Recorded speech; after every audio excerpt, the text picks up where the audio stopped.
and touch the sound of silence.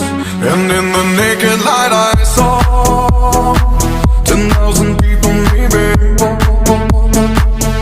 People talking without speaking, people hearing without listening, people writing songs that voices never share, and no one dared disturb the sound.